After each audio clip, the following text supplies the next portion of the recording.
Перед началом видео хочу порекомендовать вам свой второй канал, посвященный моему музыкальному объединению «Благо Флаг». Здесь вы сможете найти различные музыкальные треки, от глубокой лирики до жарких клубных мотивов. Я и мои ребята очень стараемся, поэтому будем очень рады вашей поддержке. Ссылка в описании под видео.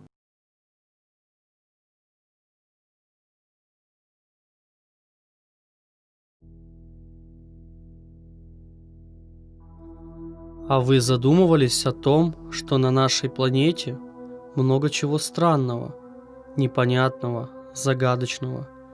Так вот, мой рассказ покажется вам всего лишь выдумкой больного на голову человека. Но думайте про меня то, что хотите. Моя задача вам передать, а как вы хотите, принимайте ее как должное или сидите с ухмылкой на лице, попивая горячий чай и думая: бывают же люди, псих, наверное, какой-нибудь. Зовут меня Семен, живу в небольшом городе. Название говорить нет смысла.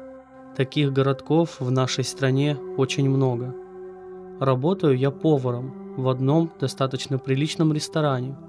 Стаж накопился у меня уже приличный, 9 лет как-никак. Ах да, забыл сказать. Недавно отмечал свое 33-летие, точнее неделю назад. Да, что-то заговорился я. Ну да ладно, сейчас к делу. График работы у меня почти такой же, как и у всех людей. Кто не знает, 5/2. 5 дней работаю, 2 дня отдыхаю. Работать мне приходится очень много. В 6 часов утра надо быть уже на месте. И так корячиться до 11 вечера. Так вот, иду я как-то с работы. Был четверг. На часах уже почти 12 ночи. В голове только одно: принять душ, попить чайку и улечься в теплую постельку. Когда я уже подходил к своему подъезду, вижу, на лавочке сидят 2 бабки и что-то обсуждают. Ну, думаю, надо же, вот старые дают, уже спать всем пора, а они сидят, жизнь обсуждают. Готовился я было уже открыть дверь от подъезда, как одна бабулька мне говорит: «Парень, ты домой к себе идешь или погостить кому?» «Ну, к себе домой. А с какой целью вас это интересует?» Гордо сказал я. «Что-то мы тебя раньше здесь не видели. Давно тут живешь?» «Давненько уже, наверное, как год». Не понимав, чего она хочет от меня, я ее переспросил. «Так зачем вы спрашивали, куда я иду?» «Присядь, парень, присядь, скажу кое-чего». Я, если честно, с недовольством сел и ожидал, что бабулька будет рассказывать о своих проблемах. Но я ошибся. «Ну так, чего вы мне хотели рассказать?» Без эмоций буркнул я. «Слушай меня внимательно, внимательно и запоминай. Понял?» Я неуверенно кивнул, мечтая о том, чтобы побыстрее зайти к себе в квартирку. В общем, сегодня ночью во все двери постучит нечто и попросит его пустить к себе переночевать. Оно маскируется под обычных людей, которые ничем не отличаются от простых. Но когда ты скажешь «заходи», оно сразу же переменит облик, и тогда ты уже обречен. Был один выживший, который каким-то чудом сбежал от монстра, но мы его давно не видели. Поди тварь забрала. Не знаю почему, но именно этот подъезд оно облюбовало. Помню, лет так 10 назад вообще часто оно приходило. Чуть ли не каждые 2 недели. Последний раз нечто наведывалось к нам около 2 лет назад. Но сегодня я уверена, что оно придет.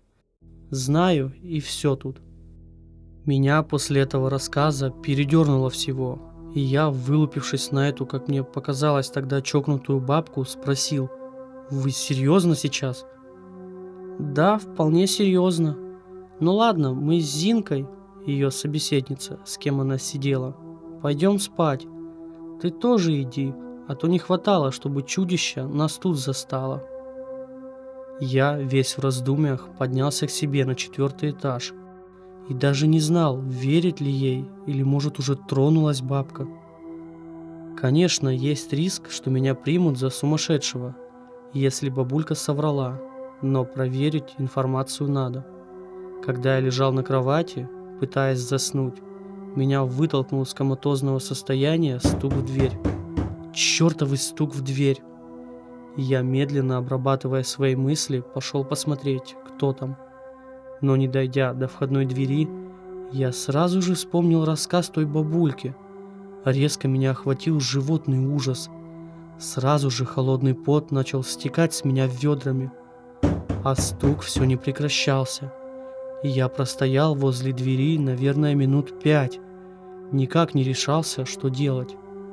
Вдруг из-за двери раздался голос той бабки. А вещал он следующее. «Открой, милок, меня муж из дома выгнал. Сказал, что выметайся, вот теперь придется блуждать по разным домам. Открой, пожалуйста, я всего лишь переночую одну ночку». Я перекрутил ее слова в своей голове и понял, что нифига это не та бабка, потому что она сказала, казалось минимум глупостью. Я начал догадываться, кто это пришел. В тот момент я был так напуган, что не мог даже подойти к глазку, глянуть, кто это на самом деле стоит. А стук все не прекращался. Голос оттуда настойчиво просил меня открыть дверь. Но я даже не думал этого делать. Как вдруг резко голос из-за двери огрубел и прохрипел. «Эй, твари людские! Почему вы перестали открывать мне двери? Даже новая семья не открыла. Даже забыл, как уже последний раз меня пускали в дом. Открой, пожалуйста. Ты будешь счастлив всю свою жизнь. Прошу, скажи «да». Я, осилив страх, подошел к глазку. Теперь я жалею об этом всю жизнь. Там стояла жуткая, скрюченная, высокая фигура. У него были извилистые, острые, как тогда казалось, рога. Оно было волосатое и с длинными когтями. Его лицо было такое страшное, что даже в фильмах ужасов такого не снимают. Глаза красные и круглые. Вместо носа ноздри и огромная пасть со стрючими, как лезвия, клыками. Я начал читать молитвы, благо хорошо их знал, и перекрещиваться, как вдруг я услышал голос по ту сторону двери. «Ах ты, тварь людская! Видимо, та бабка вас тут всех предупредила. Ну ничего, ей недолго осталось. Знаю я, как ее заставить меня пустить. Как говорится, змей всегда умело обманывает». И тут раздался просто зловещий смех, такой, который пронизывал меня до костей. Я от страха потерял сознание, разбудил стук в дверь и просьба открыть. Говорили полиция.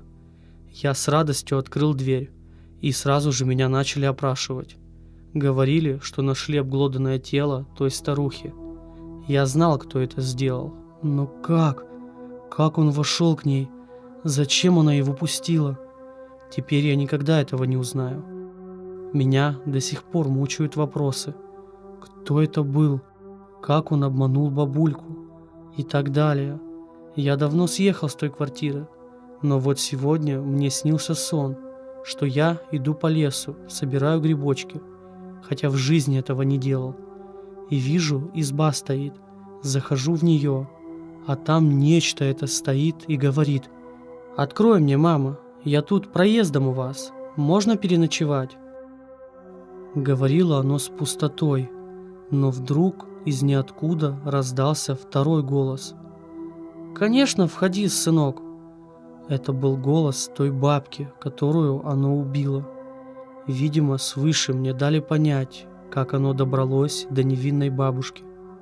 Теперь я вообще боюсь любого стука в дверь.